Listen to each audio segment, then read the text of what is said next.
এই কনকনে শীতে সকালবেলা কিন্তু দেখো খুব দরকার না হলে উঠতে ইচ্ছে করে না। আর আমারও তাই, আমার খুব একটা তো দরকার পড়ে না এখন সকালবেলা, কারণ মেয়ে ছুটিতে এসছে তো, মেয়ে যে খুব একটা পড়াশোনা করছে তা কিন্তু একদমই নয়। তবে ওর বাবার জন্য উঠতে হয়, মিস্ত্রি আসে, হেনা আসে, সমস্ত মিলিয়ে মিশিয়ে। আর ওর বাবা কী করে জানো, সকালবেলা তোর বাবা 1 ঘন্টা আগে ঘুম থেকে উঠবে। আমার তো 1 ঘন্টা আগে ওঠেই, বরং আরও আগেও ওঠে।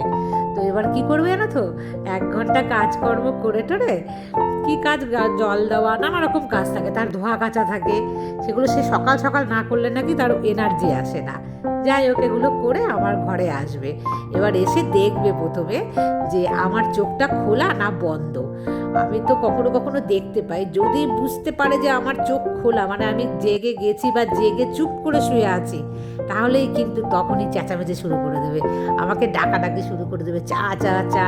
বা যদি দেখে না আমি সত্যিই ঘুমিয়ে আছি, তখন একটু অপেক্ষা করে একটু রয়ে সয়ে আমাকে ডাকে। আর না হলে কিন্তু আমাকে একদম তড়ি ঘড়ি মানে এমন তাড়া দেবে, চা করো চা করো, তা আমি উঠে পড়ি। আর এখন শীত না বলো, আমি ওকে বলি যে তুমি একটু শুয়ে থাকো, কিন্তু না, সে তো শুয়ে থাকার মানুষই নয়। আর আজকে কিন্তু সকাল সকাল গিয়েছিল বাজারে, মেয়ে ইলিশ মাছ খেতে চেয়েছে। তো প্রথমে ভেবেছিলাম আমিও যাব, কিন্তু দেখো বাড়িতে মিস্ত্রি চলে এসছে, হেনা এসছে, তো যেতে পারিনি। আর চিংড়ি মাছ এনেছে তার সাথে। তো আমি দুটো মাছ দেখো এখানেই ধুলাম, জানো তো বন্ধুরা, কারণ হচ্ছে নিচ থেকে ধুতে পারিনি, নিচে না পেছনে প্রচুর হাওয়া দেয়, যাওয়া যায় না সকালবেলা। তো শুভ সকাল বন্ধুরা, আশা করছি তোমরা সবাই খুব ভালো আছো। আর এত কনকন শীতে অনেকেই কিন্তু তোমরা ঘুরতে গেছো, আমাকে তোমরা জানিয়েছো। আবার অনেকেই ঘরে আছো, ছেলে মেয়ের পড়াশুনো আছে। তবে এখন তো সবারই ছুটি পড়বে না, সামনেই হচ্ছে 25শে ডিসেম্বর। আর বন্ধুরা এই দেখো সবজি নিয়ে এসছে এই কয়েকটা। আর এই দেখো ঠাকুরকে কোথায় রেখেছে, সামনের ঘরের এই কোণা দিয়ে কোনো রকমে আর কি রেখে দিয়েছি। তো নিচে এসেছিলাম একটু, মধুমিতা আমাকে এর আগেও একবার জিজ্ঞাসা করেছে, দুবার আমাকে জিজ্ঞাসা করলো, তো ভাবলাম যে এক ঝলক দেখিয়ে দিই। একদম সামনের ঘরে তো, এই জন্য না মনটা একটু ভালো লাগছে না, ওইভাবে রেখেছি। তারপর বাবাকে বলেছিলাম যে যেখানে 3 তলায় আগে পুজো করতাম সেখানে নিয়ে যেতে। ওর বাবা বললো সিংহাসনটা তোলা খুব কষ্ট, আবার নামিয়ে আনতে হবে, কারণ ঠাকুরকে কিন্তু আমি অন্য জায়গায় নেব না, যেখানে মানে যে ঘরে পুজো করতাম নিচে সেখানটাতেই করব, তবে একটু আলাদা মুভমেন্ট করে ঘুরিয়ে আর কি। সবটাই তোমাদের সাথে আমি শেয়ার করব। আর আজকে আমি বন্ধুরা মেয়েকে দিয়ে তো অনেক কাজ করাচ্ছি, মেয়ের রুমটা কিন্তু মেয়েই আজকে ক্লিন করবে। তো তোমাদের সাথে তো আমি অবশ্যই শেয়ার করব। মেয়েকে বললাম যে আগে বিছানাপত্রগুলো তোলো, যেগুলো কম্বল ভারী লেপ কাঁথা সমস্ত সরাও, আমি আসছি আবার তোমার সামনে। আর এখানে দেখো চিংড়ি মাছ আর হচ্ছে বড়ি দিয়ে করছি, এই যে 5 মাসের সবজিটা, মানে চিংড়ি মাছ দিতামই না। আর ওই ভাজা মশলাটা সেই যে করে রেখেছিলাম, এত অল্প অল্প দিন আমি, তো অনেক দিন কিন্তু যাচ্ছে। আর এই দেখো চিংড়ি মাছটা দিয়ে, মানে ভাবলাম কয়েকটা চিংড়ি মাছ দিয়ে দিই, মেয়ে তো নিরামিষ সবজি খেতে চায় না, মানে 5 মিশালিটা, সেই কারণে ওই বুদ্ধি এতে দিয়ে দিলাম। আর ধনেপাতা দিইনি, ধনেপাতা দিলে মেয়ে পছন্দ করে না খেতে। আর বন্ধুরা আমি ঠিক যেইভাবে বাড়ির কাজগুলো করি তোমরা দেখতে পাও, সেইভাবে কিন্তু মেয়েকে আমি শেখাচ্ছি। আর বন্ধুরা তোমাদেরকে বলি তাহলে, হ্যাঁ, যে আগের দিন তো বলেছিলাম আমার যে বিয়ের সম্বন্ধ দেখতে ওরা এসেছিল, তো কি হয়েছিল তারপরে দেখতে এসে কিন্তু ওরা না আমাকে পছন্দ করে নেয়, মানে আমার শ্বশুরমশাই তো আমাকে পছন্দ করেছিল, মানে আমার হাজব্যান্ড আমাকে পছন্দ করলো। তো ও জানো তো, মানে আমার সাথে পার্সোনাল কথা বলেছিল, তবে কথা আর কিছু হয়নি, বোকা ছিলাম তো।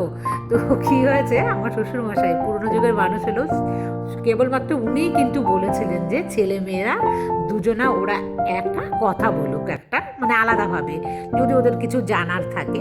তো আমাদের বাড়ি থেকে কিন্তু আপত্তি করছিল, তো যে না না আমার মানে আমাদের যা পছন্দ আমার মেয়ের তাই পছন্দ, তবু কিন্তু উনি বললেন। তো অবশেষে দুবারের সম্মতিতে আমাদের দুজনাকে একটা রুমে দেওয়া হলো, যে ঠিক আছে কথা বলো। তো আমি তখন তো মানে একদমই কথা জানি না, এই যে এখন চুলবুল করি না, এত কথা বলি, তখন কিন্তু একদম বোকা শোকা একটা মেয়ে ছিলাম, যে আমার মেয়েকে দেখতে পাও চুপচাপে, আমি এরকম চুপচাপে ছিলাম, কোনো কথা তো আমি বলছি না, বসেই আছি দুজনা। অনেকক্ষণ পর তারপরে কিন্তু ও আমাকে মানে কি বলেছিল, যে বিয়েতে মত আছে কিনা, এরকম একটা কথা বলেছিল। তো ওইটুখানি বুদ্ধি আমার হয়েছিল যে হ্যাঁ বাড়ির লোকের মতই আমার মত, এরকম করে বলেছি। তারপরে মানে ও আর কিছু বললো না, আমিও না জিজ্ঞাসা করলাম না যে আপনার পছন্দ কিনা আমাকে, বা আপনার মত আছে কিনা, এগুলো কিন্তু আমি কিছু জিজ্ঞাসা করিনি জানো তো। আর ও ও কিন্তু আমার কাছে ফোন নাম্বার চেয়েছিল। তো তখন তো আমাদের তো মোবাইল ছিল না কারোই, মানে আমাদের সময় মোবাইল ছিল না, কিন্তু আমাদের বাড়ি ল্যান্ড নাম্বার ছিল। তো আমি তখন বলেছি যে ল্যান্ড নাম্বার আপনার বাবার কাছে দেওয়া আছে, ওখান থেকে আপনি নিয়ে নেবেন। মানে আমি কিন্তু সরাসরি ওকে আমার ফোন নাম্বারটা দেইনি। তো যাই হোক, তো চলে গেল। তারপর দিন সকালবেলা জানো তো, সকাল সকাল ল্যান্ড ফোনে আমার মানে ফোন এসছে। তো আমার মা জানো তো টিউশন পড়াতো, ক্লাস মানে 4-5 অব্দি স্টুডেন্টদেরকে কিন্তু আমার মা পড়াতো একদম নার্সারি থেকে। তো আমাদের বাড়িতে তখন, আমাদের বাড়িটা তোমরা দেখতে পাও না, এরকম টাইপের ছিল না, মানে আমার বিয়ের সময় অন্যরকম ছিল বাড়িটা। তো খোলা বারান্দা ছিল আমাদের একটা, মা ওখানে পড়াতো, আর আমি তখন 3-4টে স্টুডেন্ট আমিও পড়াতাম। তো আমার মায়ের যে বেডরুমটা তোমরা দেখতে পাও না বন্ধুরা, সেই রুমের ভেতরে আমি তখন মানে পড়াতাম দরজা বন্ধ করে, কারণ মা বারান্দায় পড়াচ্ছে, সেখানে মায়ের বাচ্চা অনেক বেশি, মানে মার কাছে যারা যারা পড়তে আসতো, তো তারা ওখানে হইচই চেঁচামেচি করতো, মানে আমার মাকে সবাই দিদিমণি দিদিমণি ডাকতো, আর আমাকে ডাকতো আমার মায়ের স্টুডেন্টরা, আর আমার স্টুডেন্টরা সবার আমি বর্দি, বর্দি এই বর্দি ওই। যাই হোক, তো ওই 3-4টে স্টুডেন্ট যে আমি পড়াতাম ঘরে মাঝখানে, তো আমাদের দেখো একটা শোকেজ আছে, দেখতে পাবে যারা যারা আমার মানে বাবার বাড়ি দেখেছো, তো শোকেজের মাঝখানটা তো রাখা ছিল আমাদের ল্যান্ড ফোন। তো ফোন বাজছে, দিয়ে আমি গিয়ে ফোনটা তুলেছি। 3-4টে স্টুডেন্ট, তখন ওরা 4-এ পড়ে আমার মনে আছে। তো এবার আমার বলেই বলছে হ্যালো, বলছে, আমি বলছি কে, দিয়ে বলছে ওর নাম বলছে আমাকে। হ্যাঁ, আমি তখন বলছি কাল তোমাদের বাড়ি গিয়েছিলাম। আমি কিন্তু বন্ধুরা সরল মনে তোমাদের বলছি কথাগুলো। হ্যাঁ, দিয়ে তখন বলছে যে কথা, মানে আমার সাথে কথা বলতে চায়। তখন আমি বললাম যে আমার মাকে দেবো, তখন মাই বাড়ি, বাবা তো বাড়ি থাকে না, বাবা কাজে চলে যেত সকালবেলা।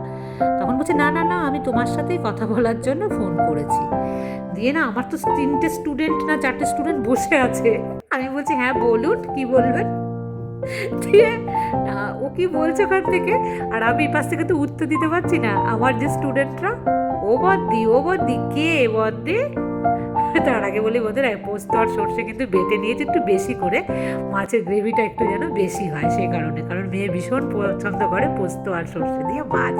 আর আমি দেখো কালো জিরে ফোড়ন আর কাঁচা লঙ্কা কিন্তু দিই, সেইভাবেই কিন্তু আমি রান্না করি, মানে ইলিশ মাছ ভাপাটা সর্ষে পোস্ত দিয়ে একদম। আমি কিন্তু মাছটা ভেজে করি না, ভেজে করলে আমার বেশি ভালো লাগে না, এইভাবেই আমি একদম সিম্পলভাবে করি। দেখালাম, এর আগে একবার তোমাদের সাথে শেয়ার করেছিলাম, আর তোমরা সবাই আমার চাইতে অনেক বেশি ভালো কিন্তু ইলিশ মাছ রান্না করতে জানো, আমি জানি। তো আজকে তোমাদের কথা অনুযায়ী কাঁচা একটুখানি মানে অল্প সর্ষের তেল দিলাম। আমি ওই গন্ধটা ভালোবাসি না বলে কিন্তু আমি দেই না। আর আমার ইলিশ মাছ রান্না একদম কমপ্লিট। আমি আবার মেয়ের কাছে ফিরে এসে, মেয়ের ঘর ঝাড় দেওয়া মোছা হয়ে গেছে, এবার বলছে বেডশিটটা পাতবো। আমি বললাম ঠিক আছে তুমি করো। তো ওর বুদ্ধি দেখেছো কিরকম, ওখানে ম্যাট্রেসটাকে টেনে এদিকে তুলে বলছে তাহলে আমি ওদিকটা বুঝতে পারবো, না হলে নাকি ও বুঝতে পারে না। আমি এভাবে করলে কিন্তু ম্যাট্রেস খারাপ হয়ে যাবে। যাই হোক বন্ধুরা, মেয়ে তো করে নিচ্ছে, মেয়েকে আমি শিখিয়ে নিচ্ছি হাতে ধরে একদম সমস্ত কিছু কিন্তু।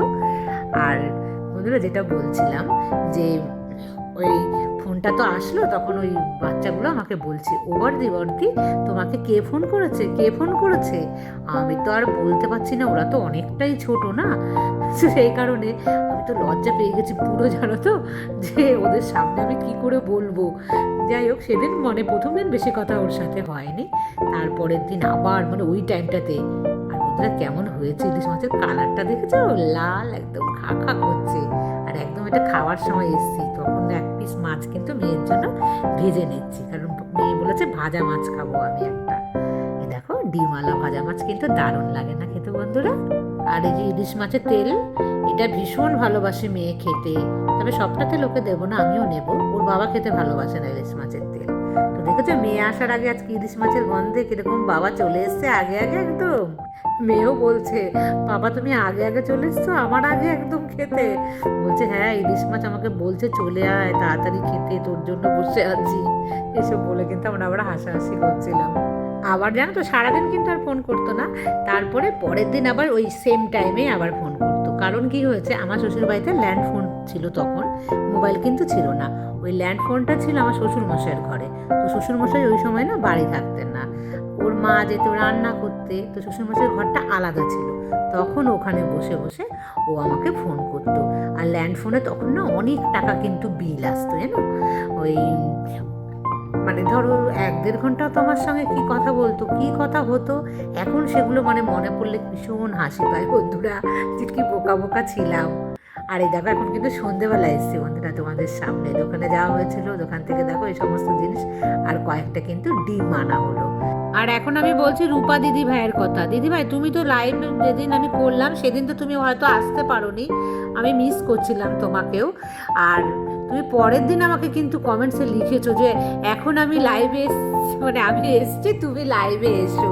তো দিদিভাই আমি তো আর পরের দিন আসতে পারিনি, তো তুমি কিন্তু এর পরে কখন আমি যখন লাইভে আসবো অবশ্যই আসবে, আর কখন আসলে সুবিধা হয় সেটাও কিন্তু তোমরা জানাবে, তাহলে আমি সেই টাইমটাতেই আসবো লাইভে। কারণ কি বলো, তোমরা না আসলে তো আমার ভালো লাগে না একা একা লাইভটা করতে, তাই না? সেই কারণে কিন্তু আমি তোমরা যারা যারা আসেনি আমি সবাইকে মিস করেছি। আর মেয়েকে দিয়ে দেখলে এই কাজটাও কিন্তু আমি সন্ধেবেলায় করিয়ে দিয়েছি, মেয়ে কিন্তু বেশ নিট অ্যান্ড ক্লিন করে কাজটা করে নিয়েছে। আর এখন আমি নাম নিচ্ছি রুমা চৌধুরী, সে আমার আর একটা মিষ্টি বুনু, সে আমাকে কিন্তু অনেক দিন ধরেই কমেন্টস করছে, তো তার একটা কমেন্টস আমার ভীষণই ভালো লেগেছে। সে কিন্তু আমাকে লিখেছিল যে দিদি তুমি শরীর ও মন থেকে ভালো থেকো, তবে না আমরা ভালো ভালো ভিডিও দেখবো। আর রুমার কিন্তু একটা 8 বছরের মেয়ে আছে যে কিনা আমার ব্লগ দেখে, তো অনেক অনেক ভালোবাসা রুমা তোমাকে। আমি হয়তো তোমার নামটা নিতে পারিনি, আজকে নিয়ে নিলাম মনে করে তোমার নামটা। আর তোমার ছোট্ট মেয়েকেও আমার অনেক ভালোবাসা, আর এইভাবে আমার পাশে থেকো, সাথে থেকো। আর রুমা তোমার বাড়ি কোথায় তুমি জানিও, আর আমার পিসির মেয়ের নাম কিন্তু রুমা, তো ভীষণ একটা প্রিয় আমার নাম। তো ভালো থেকো রুমা, লাভ ইউ। রাতের রুটি মেয়ে বলেছিল যে আমি বানাবো, তুমি আমাকে মানে মেখে দিও। তো মেয়েকে আর ডাকছি না, মেয়ে তো খুব একটা বেশি ভালো পারে না, রুটি নরম না হলে কিন্তু খেয়ে দেখবে মজা পায় না। যাই হোক মেয়ে কিন্তু চেঁচাচ্ছে যে তুমি কেন বানাচ্ছ, আমি এক্ষুনি আসছি, আমাকে শেখাবে। আর বন্ধুরা তোমরা হাসতে হাসতে মরে যাবে এই রুটি বানাতে গিয়ে কী কী কাণ্ড হচ্ছে। তোমরা কিন্তু আমার সাথেই থাকো, আমি কিন্তু কোনো মিউট করিনি সাউন্ড, যাতে মানে ক্যামেরার পেছনে কী কী হচ্ছে সেটাও তোমাদের সাথে আমি শেয়ার করছি। আমরা সবাই এত রাঁধুনি উল্টাতে পারে না, এ কি দাঁড়া ওর করে দিলে ছাঁকনি দিতে, ছাঁকনিটা দাও না পুড়ে যাবে। এবার পোড়াবে, এইবার পোড়াবে, ওই যে দেখেছো এবার কায়দা করতে গিয়ে পোড়াবে। কি কায়দা মাছ। হ্যাঁ তুমি করেছো না, না তুমি বলেছো না তুমি মেখেছো, তুমি কি করেছো? আমি কিন্তু ভিডিও করছি। কি করছে ওইটা, আমার কি আর দেয় নাকি? পুড়ে যাচ্ছে তো রুটি, আর দিতে হবে না ওটা। কি নোংরা করে দিল গ্যাসটাকে আমার।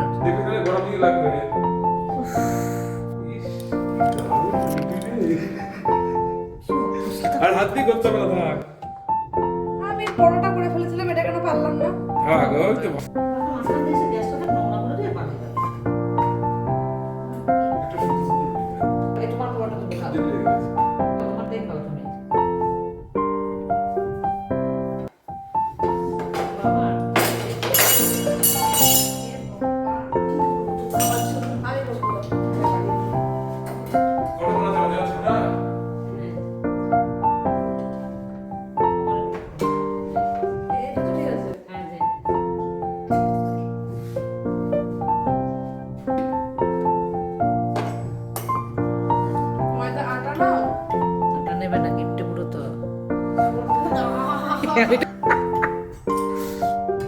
এত গিফটিমি আমি দেখাতে পারবো না।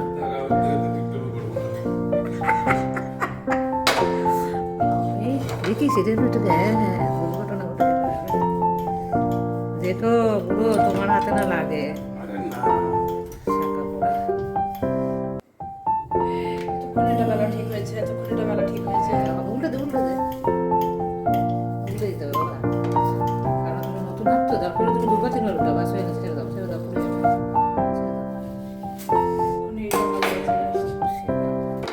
গ্যাস কমিয়ে দে, আর একটু সময় ঠিক করে বসে না কিন্তু একটু সামনে দিলে বুড়ো এবার খাবে মনে হয়, বুড়ো এমনি দেখি সর। আমার বাইরে সবাই যদি এক্সপার্ট তাহলে তো আমি তো আমাকে রেস্ট দাও দুদিন। আর কত বেলে? ও জীবনের সব পারে। আচ্ছা ঠিক আছে, করো করো করো, আমার তো কাজ কমে গেল, কিন্তু এই যে নোংরা করছো গ্যাসও মুছে দেবে। আচ্ছা আমি দেখবো, ফুললেই হয়, বাড়ি দাও। দাঁড়া, সব ফুলবে। আমি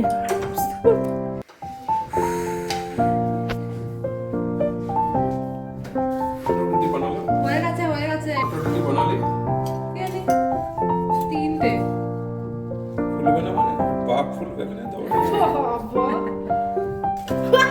এইবার যে কায়দাটা মারছে, এই কায়দা মারাটা একটু বেশি হয়ে গেল। ব্যাস, তুলে নেওয়ার দরকার নেই, পুড়ে যাবে। রুটি হ্যাঁ, ফুলেছি। ওটা জ্বালাতে পারছে না, এটা নয়, ওটা মাঝখানেরটা।